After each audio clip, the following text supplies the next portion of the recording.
ದೇವರ ಪರಿಶುದ್ಧ ನಾಮಕ್ಕೆ ಸ್ತೋತ್ರ ಉಂಟಾಗಲಿ. ಈ ಮುಂಜಾನೆ ವೇಳೆಯಲ್ಲಿ ದೇವರು ಕೊಟ್ಟಂತ ಆಲೋಚನೆಯನ್ನು ಧ್ಯಾನಿಸೋಣ. ದೇವರ ಮಕ್ಕಳೇ, ಈ ಮುಂಜಾನೆ ವೇಳೆ ನೋಡ್ತಿರ್ತ ಪ್ರತಿಯೊಬ್ಬರನ್ನು ದೇವರ ಆಶೀರ್ವದಿಸಲಿ. ಎಲ್ಲರೂ ಸಂತೋಷವಾಗಿದ್ದೀರಾ ಅಂತ ನಾನು ಬಯಸ್ತೇನೆ. ಹೌದು, ವಾಕ್ಯ ಧ್ಯಾನಿಸೋಣ. 2 ಕೊರಿಂಥದವರಿಗೆ 12ನೇ ಅಧ್ಯಾಯ 9ನೇ ವಾಕ್ಯ. ನನ್ನ ಕೃಪೆ ನಿನಗೆ ಸಾಕು, ಬಲಹೀನತೆಯಲ್ಲಿಯೇ ಬಲವು ಪೂರ್ಣ ಸಾಧಕವಾಗುತ್ತದೆ. ಆಮೇನ್. ಈ ಒಂದು ವಾಕ್ಯನ ಓದಿ ಧ್ಯಾನಿಸುವುದಾದ್ರೆ ಪ್ರಿಯ ದೇವರ ಮಕ್ಕಳ, ಮೊದಲು ದೇವರು ಹೇಳ್ತಾರೆ, ನನ್ನ ಕೃಪೆ ನಿನಗೆ ಸಾಕು, ಬಲಹೀನತೆಯಲ್ಲಿಯೇ ಬಲವು ಪೂರ್ಣ ಸಾಧಕವಾಗಿದೆ. ಎಷ್ಟೋ ಜನ, ಅನೇಕ ಜನರು ಈ ದಿನದಲ್ಲಿ ನಾನೊಂದು ದೇವರ ದೃಷ್ಟಿಯಲ್ಲಿ ಬಲಹೀನತೆಯಾಗಿದ್ದೇನೆ, ನನ್ನ ಪ್ರಾರ್ಥನೆಗೆ ಮರುತರಲ್ಲಿ ಎಷ್ಟೇ ಪ್ರಾರ್ಥಿಸಿದ್ರು ಬಿಡುಗಡೆ ಸಿಗ್ತಾ ಇಲ್ಲ, ಆತ್ಮಿಕವಾಗಿ ಬಲಹೀನತೆ ಆಗಿದ್ದೇನೆ, ಒಬ್ಬರನ್ನ ನೋಡಿರೋದು ಪ್ರೀತಿಯಲ್ಲಿ ಮಾತಾಡ್ಸಕ್ ಆಗೋದಿಲ್ಲ, ದೇವರ ಪ್ರೀತಿಯಲ್ಲಿ ನನ್ನ ಬಲಹೀನತೆಯಲ್ಲಾಗಿದ್ದೇನೆ. ಅನೇಕರು ಈ ರೀತಿ ಗೋಳಾಡ್ತಾ ಇದ್ದಾರೆ. ಈ ಮುಂಜಾನೆ ವೇಳೆಯಲ್ಲಿ ದೇವರ ಮಗುವೆ, ದೇವ್ರು ನಿನ್ನ ಜೀವಿತದಲ್ಲಿ ಬರುವಾಗ ದೇವ್ರು ಒಂದೇ ಒಂದು ಮಾತು ಹೇಳ್ತಾ ಇರೋದು, ನನ್ನ ಕೃಪೆ ನಿನಗೆ ಸಾಕು. ಈ ದಿನದಲ್ಲಿ ನೋಡುವುದಾದ್ರೆ ನಾವು ಒಬ್ಬರನ್ನ ನೋಡಿದ್ರೆ ಮನಪೂರ್ವಕವಾಗಿ ಪ್ರೀತಿ ಮಾಡಕ್ಕಾಗಲ್ಲ, ಒಬ್ಬರು ಸುಮ್ಮನೆ ಮೇಲ್ ಮಾತಾಡಕ್ ಹೋಗ್ತೀವಿ. ಆದ್ರೆ ಆಳದಿಂದ ಬರ್ಬೇಕು.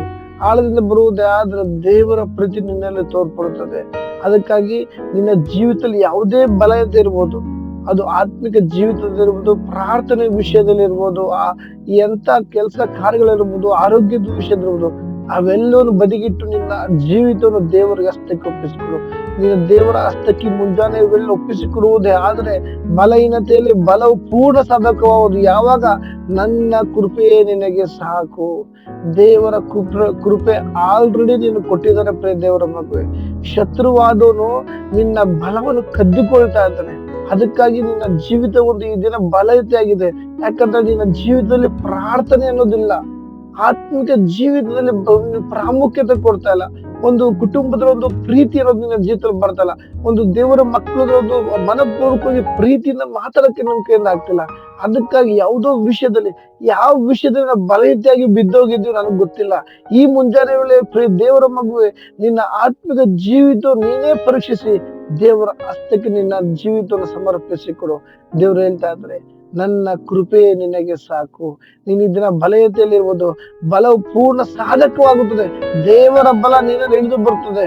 ಯಾಕಂದ್ರೆ ನೀನು ದೇವರ ಬಲ ನಿನ್ನಲ್ಲಿ ಬರುವುದೇ ಆದ್ರೆ ದೇವರು ನಿನ್ನ ಎಲ್ಲಾ ಕಾರ್ಯದಲ್ಲೂ, ಎಲ್ಲಾ ಭಾಗದಲ್ಲೂ, ಎಲ್ಲಾ ಸಮಯದಲ್ಲೂ ಸಹ ಆತ ನಿನ್ನ ಸಂಗಡ ಇದ್ದು ನಡೆಸ್ತಾನೆ. ಅದಕ್ಕಾಗಿ ನನ್ನ ಕೃಪೆ ನಿನಗೆ ಸಾಕು. ಈ ದಿನದಲ್ಲಿ ನಿನಗೊಂದು ಬಲ ಇಲ್ಲ, ನಿನ್ನ ಆರೋಗ್ಯದಲ್ಲಿ ಇಲ್ಲ, ಅಥವಾ ನಿನ್ನ ಆತ್ಮೀಕವಲ್ಲಿ ಇಲ್ಲ ಅಂತೆಲ್ಲ ದೂರ ತಳ್ಳಬಹುದು. ನೋ, ದೇವರ ಕೃಪೆ ನಿನ್ನ ಸಂಗಡ ಇದೆ. ದಾವೀದನ ನೋಡುವಾಗ ಅವನಿಂದ ಚಿಕ್ಕವನು, ಅವನ ಕೈಲಿ ಏನು ಆಗಲ್ಲ ಅಂತ ಏನ್ ಮಾಡಿದ್ರು, ಎಲ್ಲವನ್ನೂ ಸೈದಿ ಇಟ್ಟಿದ್ರು. ಅವ್ರ ಅಣ್ಣ ಸಹೋದರರು ಅವ್ರ ಅಣ್ಣಂದಿರು ಎಲ್ಲರನ್ನು ಅರಸರಾಗಿ ಒಳ್ಳೆ ಪೋಸ್ಟ್ ಇದ್ರು. ಆದ್ರೆ ಸಾಮುವೇಲ ಅಭಿಷೇಕಿಸಕ್ ಬರುವಾಗ ಎಲ್ಲರನ್ನು ಅವ್ರ ಅಣ್ಣಂದಿರು ಎಲ್ಲರೂ ನೋಡ್ರು. ದೇವ್ರ ಪ್ರಾರ್ಥನೆ ಮಾಡ್ಕೊಂಡು ಎಲ್ಲರ ಮೇಲೆ ತೈಲ ಉಯ್ಯುವಾಗ, ಇವನ ಇಸ್ರಾಯೇಲ್ ದೇಶ ಅರಸ, ಇವನ ಅಂತ ಸಾಮುವೇಲ ದೇವ್ರ ಹತ್ರ ಕೇಳ್ಕೊಂಡ್ ಬರುವಾಗ ಅವ್ರು ಯಾರು ಇಲ್ಲ ಅಂತ. ಅವ್ರ ಅಪ್ಪ ಅಂದಿರ್ಬೋದು, ಇಷ್ಟೇ ನನ್ ಮಕ್ಳು, ಇನ್ನು ಯಾರ ಇದ್ರ ಅಂತ ಕೇಳುವಾಗ ಸಾಮುವೇಲ ಅವ್ರ ಅಪ್ಪನ ಹತ್ರ ಕೇಳ್ತಾನೆ, ಇನ್ನು ಯಾರಾದ್ರೂ ಇದ್ರ ನಿನ್ನ ಮಕ್ಳು ಇಷ್ಟೇ ಅಂದಾಗ, ಅವಾಗ ಅಲ್ಲಿ ಅವ್ರ ಅಪ್ಪ ಹೇಳ್ತಾನೆ, ಇನ್ನೂ ಒಬ್ಬ ಇದ್ದಾನೆ ವೇಸ್ಟ್ ಪಡೆಯಾಗಿ, ಅವನು ಅರಣ್ಯದಲ್ಲಿ ಕುರಿ ಕಾಯ್ತಾ ಇದ್ದಾನೆ, ಅವನ್ನ ಕರ್ಸುವಂತ ಸಾಮುವೇಲ ಹೇಳ್ತಾನೆ. ಅವನು ಅವ್ರ ಅಪ್ಪ ದಾವೀದನು ಅವ್ರ ತಂದೆಯ ದೃಷ್ಟಿಯಲ್ಲಿ, ಅಣ್ಣಂದಿರ ದೃಷ್ಟಿಯಲ್ಲಿ ಏನಕ್ಕೂ ಭಾರತವನಾಗಿದ್ದ. ಆದರೆ ಆ ಒಂದು ಕ್ಲುಪ್ತ ಕಾಲ ಬರುವಾಗ, ತಕ್ಕ ಸಮಯ ಬರುವಾಗ ಇಸ್ರಾಯೇಲ್ ದೇಶದ ಅರಸನಾಗಿ ದೇವ್ರು ಮಾರ್ಪಡಿಸೋರು. ಈ ದಿನದಲ್ಲಿ ನಿನ್ ಕೇಳಿ ಏನು ಆಗಲ್ಲ, ನಿನ್ ಕೇಳಿ ಅಷ್ಟೇ, ನಿನ್ ಜೀವಿತ ಇಷ್ಟೇ ಅಂತ ಜನಗಳು ಸಾವಿರ ಮಾತಾಡ್ಬೋದು. ದೇವರ ಸಮಯ ನಿನ್ನ ಜೀವಿತದಲ್ಲಿ ಬರ್ತಾ ಇದೆ. ನೀನು ಒಪ್ಪಿಸಿ ಕೊಡುವುದೇ ಆದ್ರೆ ನಿನ್ನ ಜೀವಿತದಲ್ಲಿ ಬಲ ಐತೆ ಅನ್ನೋದೇ ಇಲ್ಲ, ಬಲ ಪೂರ್ಣ ಸಾಧಕವಾಗುವುದು ಯಾವಾಗ? ನನ್ನ ಕೃಪೆ ನಿನಗೆ ಸಾಕು. ದೇವರ ಕೃಪೆ ಆಲ್ರೆಡಿ ನೀನು ಕೊಟ್ಟಿದ್ದಾರೆ. ಈ ಮುಂಜಾನೆ ವೇಳೆಯಲ್ಲಿ ದಾವೀದನ ಸಂಗಡ ಇದ್ದು ಅವನು ಹೋಗುವಂತ ಎಲ್ಲಾ ಮಾರ್ಗದಲ್ಲೂ ಸಹ ದೇವರು ಅವನ ಸಂಗಡ ಇದ್ರು. ಇಸ್ರಾಯೇಲ್ ದೇಶ ಅರಸನಾಗಿ ಮಾಡಿದ್ರು. ಗೋಲ್ಯಾತನನ್ನ ಹೊಡೆಯುವಾಗ ಅವನು ಒಬ್ಬನೇ ಹೊಡೆದ, ಅವನ ಅಣ್ಣ ತಮ್ಮಂದ್ರು ಯಾರು ಕೇಳು ಆಗ್ಲಿಲ್ಲ, ಅವನೊಬ್ಬನೇ ಹೊಡೆದ. ಯಾಕಂದ್ರೆ ಈ ಲೋಕದ ನನ್ನಲ್ಲಿರುವ ಸರ್ವಶಕ್ತ ದೇವರು ಅಂತ ಒಂದು ನಂಬಿಕೆ ಇದ್ದ.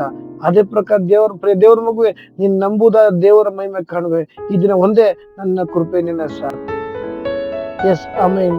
ಈ ದಿನ ಪ್ರಿಯ ದೇವರ ಮಕ್ಕಳೇ, ಈ ಮುಂಜಾನೆ ನೀನ್ ಯಾವುದೇ ಪರಿಸ್ಥಿತಿ ಇರ್ಬೋದು, ಬಲಯದಲ್ಲಿರ್ಬೋದು, ದುಃಖದಲ್ಲಿರ್ಬೋದು, ವೇದನೆಯಲ್ಲಿರ್ಬೋದು, ದೇವ್ರು ಹೇಳ್ತಾರೆ ಒಂದೇ ಒಂದು ಮಾತು, ನನ್ನ ಕೃಪೆ ನಿನಗೆ ಸಾಕು. ನಿನ್ನ ಎಲ್ಲಾ ಬಲಯತೆಯಲ್ಲೂ ಆತನ ಬಲ ಪೂರ್ಣ ಸಾಧಕವಾಗುತ್ತದೆ. ಅದಕ್ಕಾಗಿ ಈ ಮುಂಜಾನೆ ವೇಳೆಯಲ್ಲಿ ನಿನ್ನ ಜೀವಿತ ಆತನ ಹಸ್ತಕ್ಕೆ ನೀನು ಒಪ್ಪಿಸಿಕೊಡುವುದೇ ಆದರೆ, ನಿನ್ನಿಂದ ಅಸಾಧ್ಯವಾದ ಯಾವುದೂ ಇಲ್ಲ ಅಂತ ನಿನ್ನ ಒಪ್ಪಿಸಿಕೊಡು. ಆಗ ಆತನ ಕೃಪೆ ನಿನ್ನ ಮೇಲೆ ಇಳಿದು ಬರ್ತದೆ. ಆತನ ಚಿತ್ತದ ಪ್ರಕಾರ ನಿನ್ನ ಎಲ್ಲಾ ಕಾರ್ಯದಲ್ಲೂ ಸಹ ಆತನಿದ್ದು ನಡೆಸ್ತಾನೆ. ನಿನ್ನ ಬಲ ಎತ್ತಲಿರ್ಬೋದು, ಆತನ ಬಲ ನಿನ್ನ ಸಂಗಡಿದ್ದು ನಡೆಸ್ತದೆ. ಅದಕ್ಕಾಗಿ ಈ ಮುಂಜಾನೆ ವೇಳೆಯಲ್ಲಿ ಈ ವಾಕ್ಯ ಮುಖ ದೇವರು ನಿಮ್ಮೆಲ್ಲರನ್ನು ಆಶೀರ್ವದಿಸಲಿ. ಆಮೇಲೆ